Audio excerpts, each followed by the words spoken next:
ശരീരത്തിൽ രക്തം ഹൃദയത്തിലേക്ക് തിരിച്ചെത്താൻ വെയിൻസ് പ്രധാനമാണ്. എന്നാൽ വെയിൻസിലുള്ള വാൽവ് ശരിയായി പ്രവർത്തിക്കാതെ രക്തം താഴെ കെട്ടിക്കിടന്ന് അസാധാരണമായി വീർത്തു പുറത്ത് കാണപ്പെടുന്ന അവസ്ഥയാണ് വെരിക്കോസ് വെയിൻ. കൂടുതലായി കാലിൻ്റെ അടിഭാഗത്താണ് ഇത് കാണപ്പെടുന്നത്.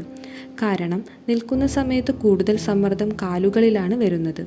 ലക്ഷണങ്ങൾ: കാലിൽ ഭാരമുള്ളതുപോലെ തോന്നുക, ദീർഘനേരം നിൽക്കുമ്പോൾ വേദന, രാത്രിയിൽ കോച്ചിപ്പിടിക്കൽ, നീല പച്ച നിറത്തിലുള്ള തിരിഞ്ഞുവളഞ്ഞ സിരകൾ പുറത്ത് കാണപ്പെടുന്നത്. പ്രധാന കാരണങ്ങൾ: ദീർഘനേരം നിൽക്കുകയോ ഇരിക്കുകയോ ചെയ്യുന്നത് കാലിലേക്കുള്ള ബ്ലഡ് സർക്കുലേഷൻ കുറയ്ക്കുന്നു. അമിതഭാരം കാലിലെ വെയിൻസിന് അമിത സമ്മർദ്ദം ഉണ്ടാക്കുന്നു. ഗർഭധാരണം വെയിൻസിലോട്ട് സമ്മർദ്ദം കൂടുന്നു. വയസ്സ് കൂടുമ്പോൾ വെയിൻസിൻ്റെ ഇലാസ്റ്റിസിറ്റി കുറയുന്നു. ജനറ്റിക്സും കാരണമായിട്ടാണ് പറയുന്നത്.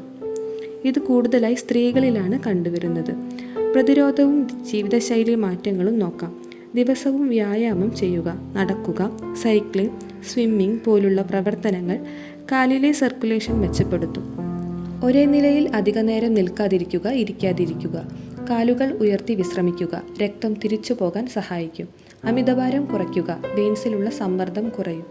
കാലുകൾ താഴെ നിന്ന് മുകളിലോട്ട് ഓയിൽ ഉപയോഗിച്ച് മസാജ് ചെയ്യുക. കംപ്രഷൻ സ്റ്റോക്കിങ്സ് യൂസ് ചെയ്യാം. വെയിൻസിനെ സപ്പോർട്ട് ചെയ്യാൻ സഹായിക്കും.